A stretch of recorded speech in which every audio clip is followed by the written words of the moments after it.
Okay, so I'm Christy. I'm doing my first ever podcast on codependency, and my special guest is Dr. David Wiatrolik.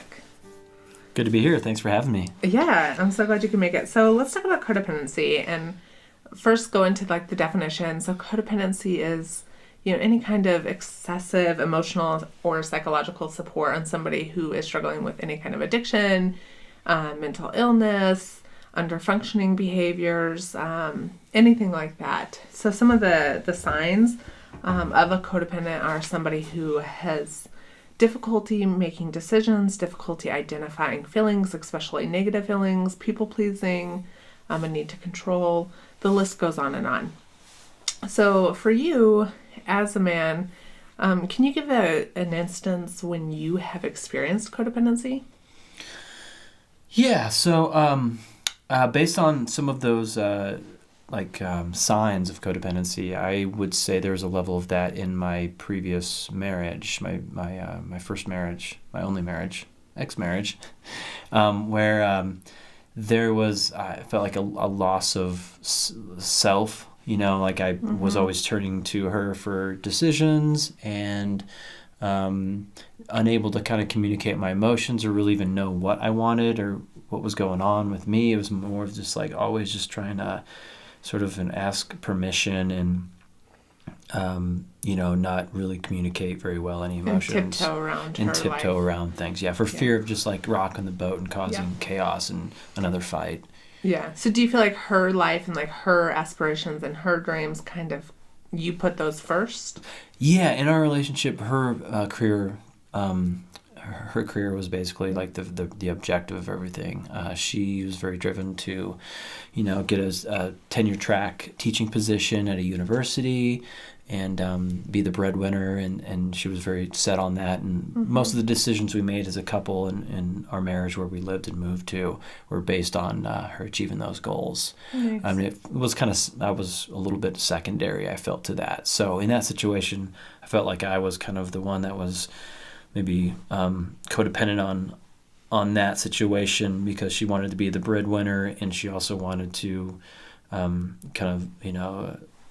choose that path and follow that path, and I was kind of catering towards that and losing myself in that relationship, being codependent maybe. Yeah, I definitely did it in my marriage, and that's when my ex-marriage, I found out that I was codependent. It was in therapy, and the therapist was like, "You're codependent," and I remember at the time thinking it was this horrible thing and I was damaged. But I think even my reaction to hearing that I was codependency kind of fed into the symptoms of trying to be perfect, trying to please everybody, and definitely working way too hard at putting him and his needs as a priority and kind of putting mine on the back burner and not really acknowledging that I also mattered. But I think I did that out of a lack of my self-esteem and my self-worth, not really realizing that. But I remember, talking to my mom as I was struggling in my marriage and my marriage was falling apart, and, just confiding in her, talking to her about, how I felt like I was just doing so much and I wasn't happy. And I remember my mom's advice was, she was looked at me so serious and she was like, "Christy, you're the woman. Women have to work harder." And that kind of opened up my eyes to my mom is also codependent, but also who taught her this and the cultural expectations of codependency and of women. I think women have been taught for so long, that we're supposed to be, sacrificing and putting others before ourselves and to be a good woman, wife, mother, daughter, it's to be polite and, kind of the perfect submissive role, and I definitely did that, not realizing how damaging it was and how unhappy I would become by behaving like that. So do you think gender roles played into that? I think so. I mean, I think when I look at my family and I look at my grandmother and my mother and myself, I see codependency across the board in certain relationships, and I see it as we're just expected to do that, and we're praised when we're so kind, and so giving, even when it becomes at the cost of ourselves. So what about you as a man, and when you look at the gender roles of a man?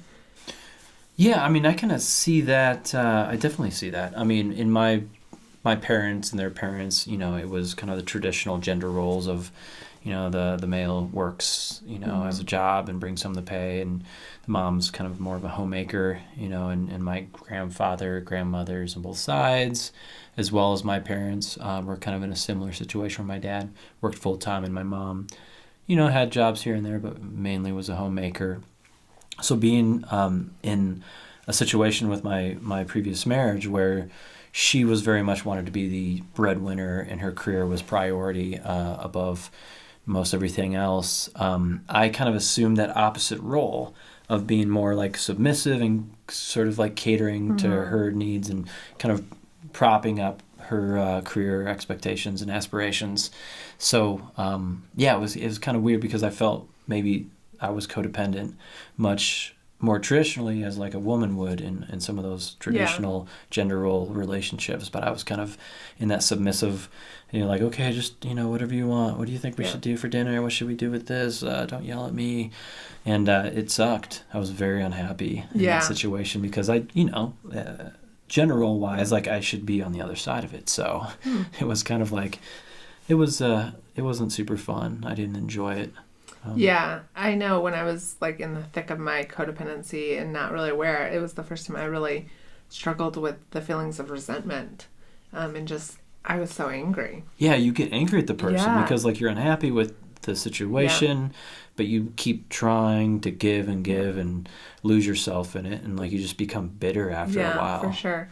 But one of the things that's interesting is that as you kind of do like therapy and like you learn from it, you kind of realize that you're doing it to yourself. And like ultimately, for me, like once I learned how to have boundaries and how to be more assertive, the feelings of resentment and anger kind of started to dissipate. And then I was more like authentically giving because I was giving from a place of genuinely wanting to without getting anything in return, especially when I disconnected my self-esteem to my giving. It became much more real and authentic and actually like loving, when I look back at my giving in my codependency, it wasn't love, it was control and kind of manipulation. So do you think it's like in your field as a teacher, do you struggle with codependency? Yeah, I mean, there's, I think, a level of codependency in people pleasing, mainly in music. I'm a musician, and my whole balance and that whole career path is based on people liking you and people supporting you and coming to your shows and buying your music. So you're always like people pleasing. What do people want? How can I make this work? And teaching is kind of the same deal, especially if you're not like tenure track or you have some cushy job. If you're always like adjunct teaching and private student after private student in class coming and going, you're always like trying to hold on to that and trying your best to like please and keep that machine running. What about like in relationships? Do you still struggle at times with like giving more to please the other person? I think I've walked that back quite a bit after my marriage and dating recently.